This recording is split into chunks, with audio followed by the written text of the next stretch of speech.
Tirupati rural మండలం లింగేశ్వర్ నగర్ పంచాయతీకి చెందిన రాష్ట్ర వైఎస్ఆర్ కాంగ్రెస్ పార్టీ యువజన విభాగం కార్యదర్శి శశిధర్ రెడ్డికి వైఎస్ఆర్ అన్న ఆ కుటుంబం అన్న అతనికి ప్రాణం. మహానేత రాజశేఖర రెడ్డి జయంతి అయినా వర్ధంతి అయినా 10 మందికి అన్నం పెడతాడు. రక్తదానం చేసి తన అభిమానాన్ని చాటుకుంటాడు. జననేత జగనన్న అంటే అతనికి మహా ఇష్టం.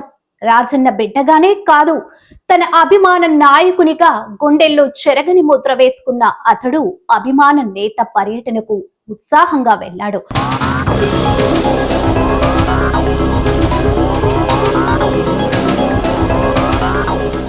అయితే అడుగడుగున పోలీసులు అవరోధాలు, ఆంక్షలు అధిగమించి వెళ్లిన అతడిపై పోలీసులు తమ ప్రతాపం చూపారు.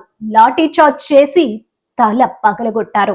మామిడి రైతుల కష్టాలు తెలుసుకుని గిట్టుబాటు ధర కల్పించలేని ప్రభుత్వాన్ని నిలదీయడానికి బంగారుపాలెంకు బుధవారం వైఎస్ జగన్మోహన్ రెడ్డి వస్తున్నారని తెలుసుకుని శశిధర్ రెడ్డి అక్కడికి వెళ్లాడు.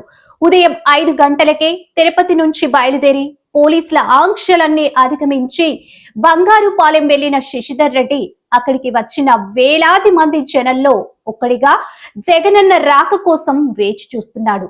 ఇంతలో జగనన్న కాన్వాయ్ వస్తుండగా జనం తోపులాటలో తాను దగ్గరికి వెళ్లి కల్లారా జగనన్నను చూడాలని తప్పించాడు.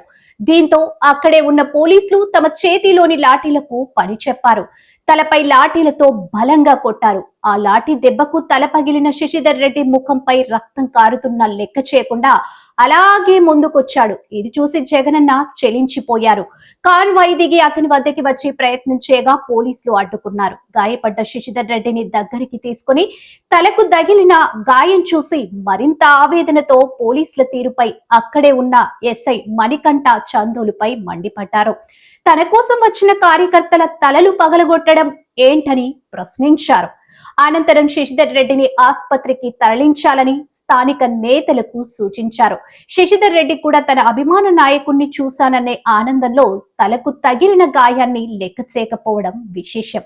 ఆ తర్వాత కొంతసేపటికి అక్కడే ఉన్న అంబులెన్స్ లో ప్రథమ చికిత్స అనంతరం అక్కడి నుంచి తిరుపతికి చేరుకున్నాడు.